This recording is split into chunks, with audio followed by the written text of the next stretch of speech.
Here's the rabbi. Thank you. It's so nice to be able to speak again on the Parasha of the week. Now we are beginning a new book of the Torah. Out of the five books of the Torah, this is the second one, Exodus. And Exodus is the fact that it deals with the Egyptian bondage and also the Jewish people when they were freed later on. But it is a book in Hebrew is Shemot, which is in referring to names. In fact, the Torah begins, "Ve'ele Shemot bnei Israel habayim mitzrayim." These are the names of the children of Israel as they are coming into Egypt. It's a new era. It's a new country and a new situation that they have to deal with it. The entire family. Can you imagine moving from Canaan now into Egypt? And the Torah describes at least some effort from the part of Yaakov, the patriarch, and all his children to prepare themselves for the arrival to everybody, how they need to behave and what they need to do. And this is why Jacob sent Yehuda lehorot lefanav Goshna. He sent him ahead, and our rabbis tell us what it is to prepare the ground. Have to be schools, has to be so many things that they have to make sure that they feel good and comfortable, and they keep their traditions and so on. And in fact, this is what our rabbis say, they never changed the way they looked, the way they spoke and so on. That is while all the brothers, all the children of Jacob, they were alive and so on. But then the Torah tells that, "Vayamot Yosef v'chol echa v'chol ador hahu." And all that generation passed on, and now it's a new generation. And a new generation, it seems to be, the Jewish people felt in a way very comfortable in Egypt and so on. Practically there was a lot of assimilation going on, to the point that it reached a crescendo that needed to be liberated from that exile, not only physical but spiritually as well. And there is the story of Moshe, of Moses.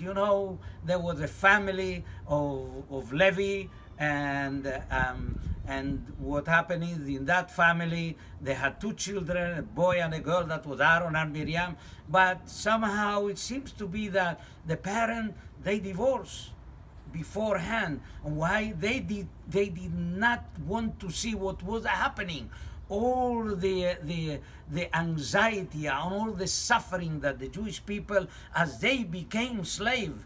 And I'm not going to go to the whole story before, because my point is on what I would like to tell you about Moshe. Because what happened is that it seems to be now Moshe, he was adopted in the royal family, and as he was growing up, he was with the royals. He was growing up with Pharaoh's home, with Batia, which was the daughter of Pharaoh, who adopted him. And now what happened? The Torah brings two incidents that happened as Moshe was growing. The Torah says, "Vayigdal Moshe vayetze elechav." Moshe grew up, and now he went to his brethren. He would like to know what's going on. He said, "Vayar besivlotam," in their burden, they were working and they were being enslaved.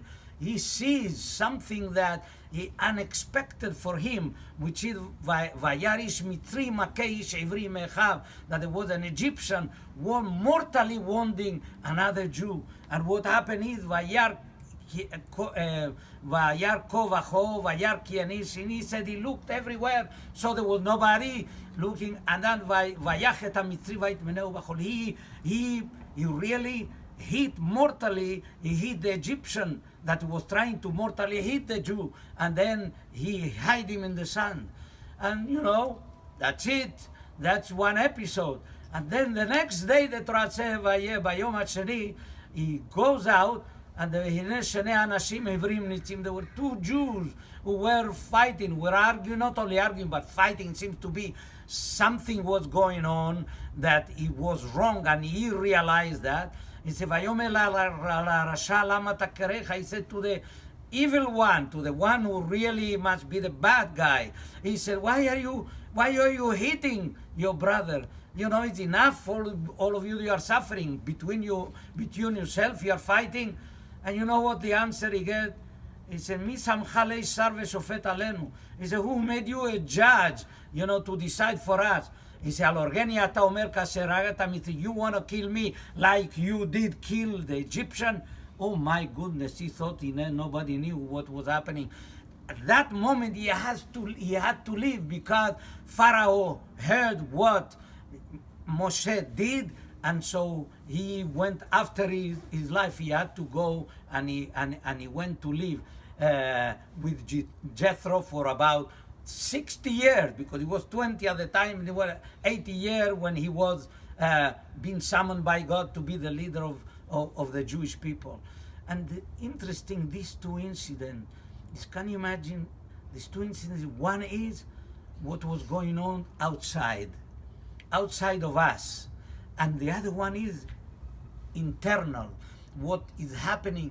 So what we call is outside there was anti-Semitism. There was this hate to the Jew for whatever it is.